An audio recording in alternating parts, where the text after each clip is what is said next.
நமோ பகவதி ஸ்ரீரமணாய. ஓம் நம சிவாய. இன்று மிருத்யுஞ்சய மந்திரம் அதை பார்ப்போம்.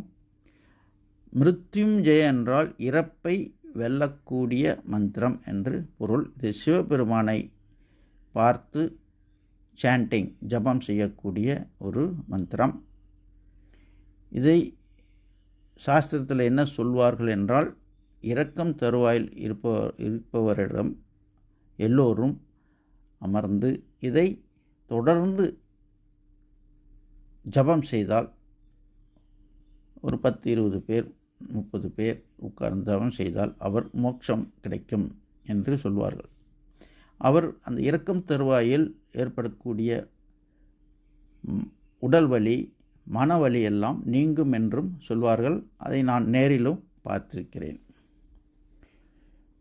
ஓம் திரையம்பகம், 3 கண்களை உடைய, யஜாமகே நாங்கள் வணங்குகின்ற பூஜிக்கிற, சுகந்திம் நல்ல வாசனை பொருந்திய சிவபெருமானே, புஷ்டிவர்தனம், வர்தனம்னா என்ன?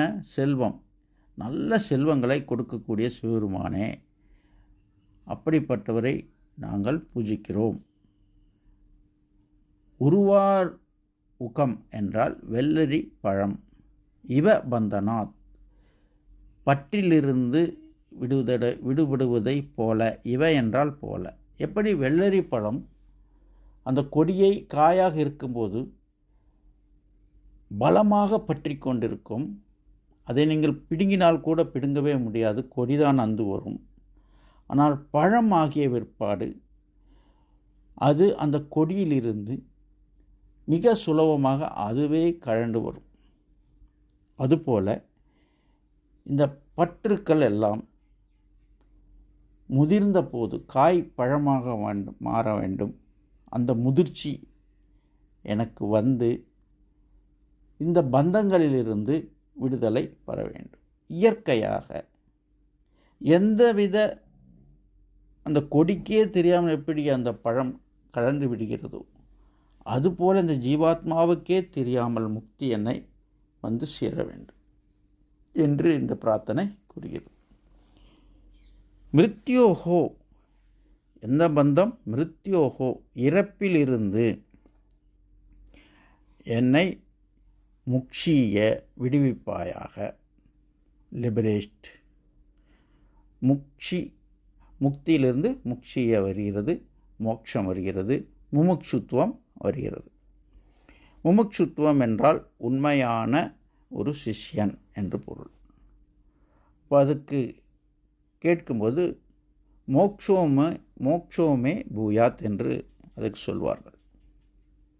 எப்போதும் மோட்சத்தை பற்றியே சிந்தித்து கொண்டிருப்பவன் தான் முமுட்சுத்துவம் உடையவன், முமுட்சுகு என்று சொல்வார்கள்.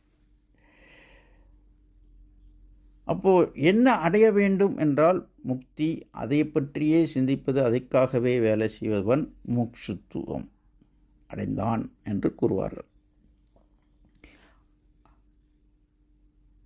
இப்போ எதிலிருந்து விடுதலை? இறப்பு என்ற பற்றிலிருந்து எனக்கு விடுதலை வேண்டும். இறப்பிலிருந்து விடுதலை கிடைக்குமா?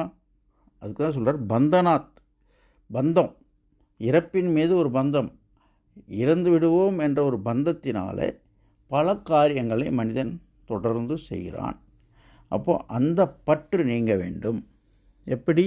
இயற்கையாக சுலபமாக நீங்க வேண்டும்.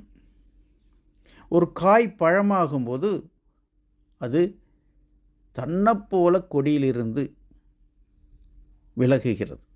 அதே போல் ஒருவன் ஞானத்தை அடையும் போது இந்த பற்றுக்கள் தன்னை போல, எப்படி ஒரு பழுத்த வெள்ளரி பழம் கொடியிலிருந்து கலண்டு விழுகிறதோ அது விழுகிறது. ஆகவே ஞானாபியாசம் மிகவும் முக்கியம். கடைசியாக மா அமிர்தாத். அமிர்தாத் என்றால் என்ன? இரவாமை.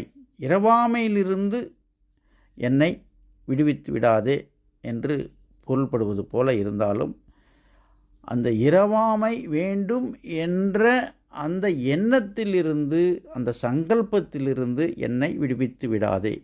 மா என்றால் நெவர், நான் ஏற்கனவே சொல்லியிருக்கேன். மா என்றால் நெவர் என்று பொருள், ஒரு அர்த்தம். என்னை எப்போதுமே அந்த இரவாமையை அடைய வேண்டும் என்ற அந்த முமுட்சுத்துவத்திலிருந்து என்னை விலக்கிவிடாதே. அதுதான் இதனுடைய அர்த்தம். அப்போ நாம் யஜாமகி, நாங்கள் பூஜை செய்கிறோம். யாரை என்றால் திரையம்பகம், சுகந்திம், புஷ்டிவர்தனம், செல்வங்களை வழங்கக்கூடிய முக்கண்ணனை, நல்ல வாசனை பொருந்தியவனை யஜாமகி நாங்கள் பூஜை செய்கிறோம், வணங்குகிறோம். வெள்ளரி பழம் போல இறப்பு என்ற பந்தத்திலிருந்து எங்களை விடுவிப்பாயாக. இரவாமை வேண்டும் என்ற, முக்தி வேண்டும் என்ற அந்த சங்கல்பத்திலிருந்து எங்களை விடுவித்து விடாதே என்று வணங்குகிறார். இந்த குருவும் சிஷ்யனும் சேர்ந்து சொல்லக்கூடிய இந்த மந்திரம், அல்லது தனியாக நீங்கள் சொல்லும்போதும் அதுவே அந்த அர்த்தம். ஓம் நம சிவாய.